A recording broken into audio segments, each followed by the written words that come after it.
আজ আমি তোমাদের এক ভয়ঙ্কর ট্রেন অভিজ্ঞতার গল্প শোনাবো। পুরো ঘটনাটাই কিন্তু সত্যি, তাও এটাকে গল্প বললাম কারণ পুরো ঘটনাটা সত্যি একটা গল্পের মতো। পুরী থেকে সাঁতরাগাছি পৌঁছাতে কোনো ট্রেনের, যদিও সে লোকাল ট্রেন না কিন্তু সুপারফাস্ট এক্সপ্রেস, সময় লাগে প্রায় 12 ঘন্টা। শুনেছ তোমরা? আজ তোমাদের শোনাবো আর দেখাবো কিছুটা অংশ। কেন কি ট্রেনের ওই জার্নি করতে করতে শরীরের যা পরিস্থিতি হয়েছিল যে সাঁতরাগাছিতে কটায় পৌঁছালাম সেই ভিডিওটা আর করে উঠতে পারিনি। ট্রেন থেকে নামার পরই শুরু হয়ে যায় বমি আর প্রচন্ড মাথা ব্যথা।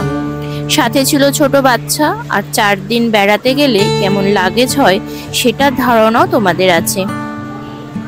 হোটেল থেকে 9টায় চেক আউট করে আমরা বেরিয়ে পড়েছিলাম স্টেশনের উদ্দেশ্যে। আর দেখো, আমরা স্টেশনে পৌঁছেও গেছিলাম। আমরা পৌঁছানোর আগে থেকে আমাদের ট্রেন কিন্তু 2 নম্বর প্ল্যাটফর্মে এসে গিয়েছিল।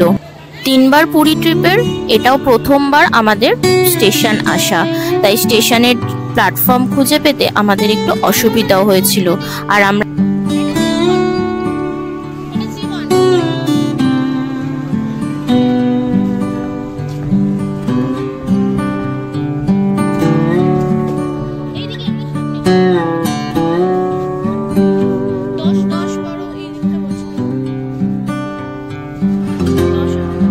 চলো এবার প্রথম থেকে শুরু করি।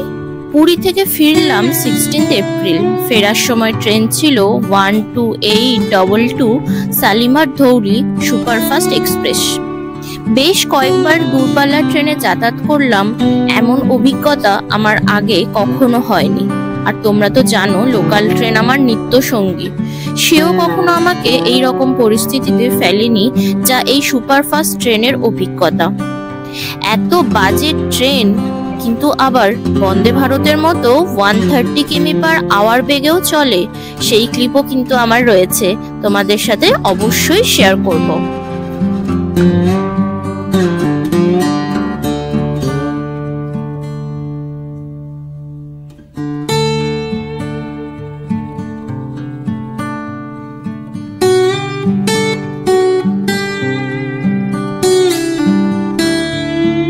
সাউথ ইস্টার্ন রেলওয়ের একই রকম সিস্টেম আমি সত্যি বুঝলাম না। পিছনের সমস্ত ট্রেনকে পাশ করিয়ে দিয়ে ধৌলিকে দাঁড় করিয়ে রাখছে। পুরী থেকে যে বন্দে ভারত ছাড়ে তাও ধৌলিকে শ্যামচকে ওভারটেক করে। ইভেন টাইম মতো হাওড়াতেও ঢুকে যায় বন্দে ভারত। যখন হাওড়াতে পৌঁছে গেছে তখনও ধৌলি সাঁতরাগাছি স্টেশন থেকে অনেক দূরে। ধৌলি পুরী থেকে ছাড়ে সকাল 10টা 25-এ আর সাঁতরাগাছিতে সময় 6টা 35-এ। অথচ 16 এপ্রিল সকাল 10টা 35-এ পুরী থেকে ছেড়ে ধৌলি সাঁতরাগাছিতে ঢোকে 9টা 45-এ।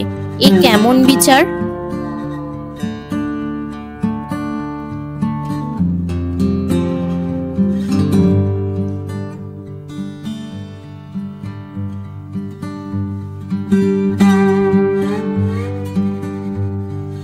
বন্দে ভারতে যারা ট্রাভেল করে তারা বেশি টাকা দিয়ে টিকিট কাটছে বলে তাদের সময়ের দাম আছে, আর ধৌলিতে যারা ট্রাভেল করে তাদের সময়ের কোনো ভ্যালু নেই।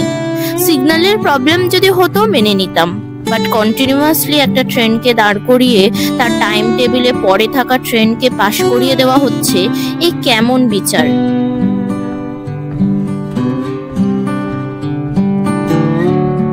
এটা ভদ্রক স্টেশন, যেখানে আপ ধৌলি এক্সপ্রেস ডাউন ধৌলিকে ক্রস করলো।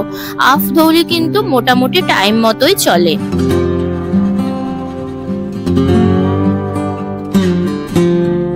অবশ্য এখন বিচার ব্যবস্থা নিয়ে আর কি বা বলবো, বাছাই করতে পারছি না বলে যাও তোমরা মুড়ি মুড়কি সবাই সমান, রাস্তায় বসে আন্দোলন করো, তবে যদি বিচারের বাণীর টনক নড়ে। তবে এই ট্রেন সম্পর্কে আমি দুটো ভালো কথা বলবো। সেটা হলো আমাদের ছিল শিবান কামরা, যেটা মাঝে মাঝে পরিষ্কার করে দিচ্ছিল, অর্থাৎ ট্রেনটা বেশ পরিষ্কার পরিচ্ছন্ন ছিল। আর এই ট্রেনের প্যান্ট্রি কারের খাবার কিন্তু বেশ ভালো খেতে।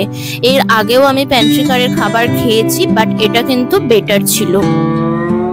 ভিডিওর একদম শেষে এসে আমি এটাই বলবো যে তোমরা পারলে বাসে করে ফিরবে, অন্য ট্রেনে ফিরবে, বা টাকা পয়সার সমস্যা না থাকলে বন্দে ভারত তো রয়েইছে, বাট ধৌলিতে কখনো পুরী থেকে ফিরবে না। সাধারণ মিডল ক্লাস ফ্যামিলির মানুষেরা তো অনেক চাপে কম টাকায় পুরী বেড়ানোর শখ পূরণ করে, তাই এরা মানুষ না, অন্য কিছু। এদের সময়ের কোনো দাম নেই। ধন্যবাদ সাউথ ইস্টার্ন রেলওয়ে।